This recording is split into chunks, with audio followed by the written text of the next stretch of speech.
Hi friends, welcome to Suhi spice kitchen.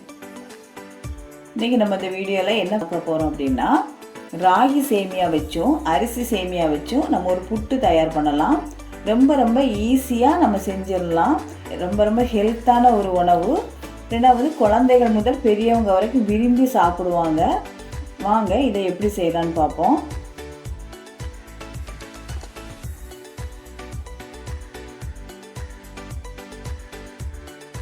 நான் முதல்ல ஒரு பாத்திரத்தில் ஒரு பாக்கெட் ராகி சேமியா எடுத்துருக்கிறேன். இந்த சேமியாவை நம்ம கொஞ்சம் தண்ணியில் ஊற வச்சுக்கலாம். நிறைய தண்ணி விடக்கூடாது. இந்த சேமியா மூழ்கிறது வரைக்கும் நம்ம தண்ணி விட்டு இதை என்ன பண்ணலான்னா ஊற வச்சுக்கலாம். 2 நிமிஷம் வரைக்கும் நம்ம ஊற வச்சுக்கலாம். அதுக்கு மேலே நம்ம ஊற வச்சா புட்டுக்கு நல்லா வராது.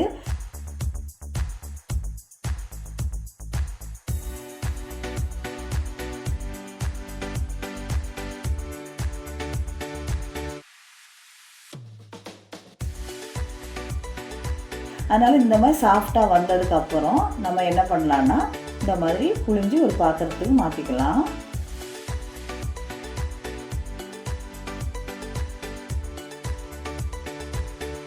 இந்த மாதிரி மாற்றினதுக்கப்புறம் நான் இது கூட ஒரு 1/2 கப் நாட்டு சர்க்கரை போட்டிருக்கிறேன். உங்களுக்கு நாட்டு சர்க்கரை வேண்டாம் அப்படின்னா உப்பு போட்டுக்கோங்க. ஆனால் குழந்தைகளுக்கு நாட்டு சர்க்கரை போட்டு கொடுக்கும்போது அவங்க விரும்பி சாப்பிடுவாங்க. இது கூட 1 கப் தேங்காய் துருவல் போட்டிருக்கிறேன்.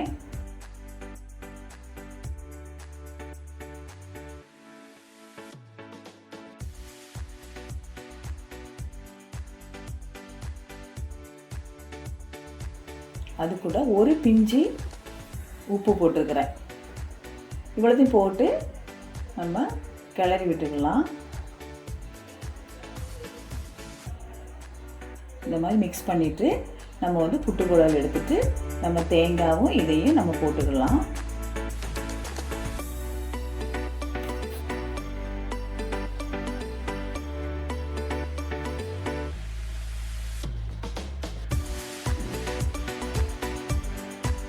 போட்டு நம்ம மூடி வச்சு நம்ம புட்டை வச்சிடலாம். ஒரு 5 நிமிஷத்துக்கு நம்ம வேக வச்சுக்கலாம். இப்படி மேலே ஸ்டீம் வந்ததுக்கப்புறம் நம்ம புட்டை எடுத்துடலாம். இப்போ ராகி புட்டு ரெடி. பாருங்கள், ரொம்ப ரொம்ப டேஸ்ட்டாக ராகி சேமியா புட்டு தயாராகிடுச்சு. இதை வீட்டில் ட்ரை பண்ணி பாருங்கள். ரொம்ப ரொம்ப டேஸ்ட்டாக இருக்கும்.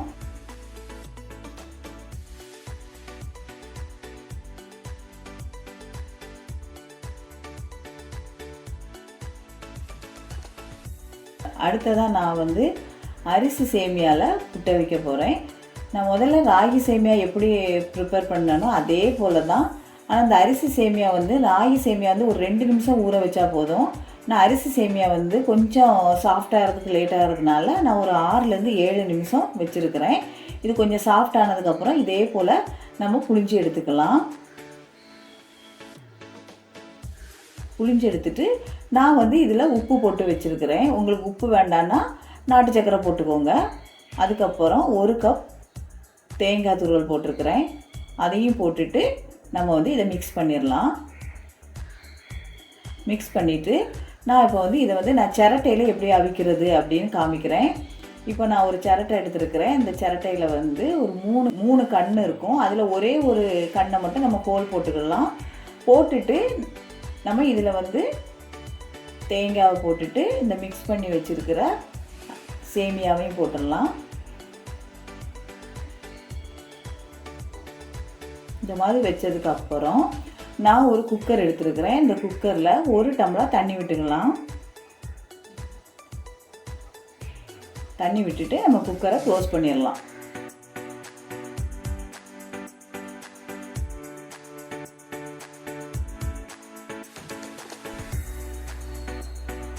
குக்கரை க்ளோஸ் பண்ணிவிட்டு நம்ம விசில் போடக்கூடாது.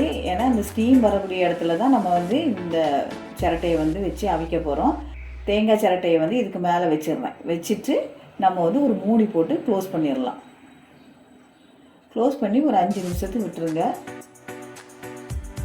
இப்படி நல்ல ஸ்டீம் வந்ததுக்கு அப்புறம் நம்ம இதை எடுத்துடலாம். எடுத்துட்டிங்கன்னா தேங்காய் சிரட்டையில் ஒரு அருமையான சேமியா புட்டு தயாராகிடுச்சு. இந்த 2 ரெசிபியும் உங்கள் வீட்டில் செஞ்சு பாருங்கள். ரொம்ப ரொம்ப டேஸ்ட்டாக இருக்கும். குழந்தைகள் முதல் பெரியவங்க வரைக்கும் விரும்பி சாப்பிடுவாங்க. இந்த டிஷ் உங்களுக்கு பிடிச்சிருந்துன்னா லைக் பண்ணுங்கள், ஷேர் பண்ணுங்கள், கமெண்ட் பண்ணுங்கள், சப்ஸ்கிரைப் பண்ணுங்கள். தேங்க்யூ.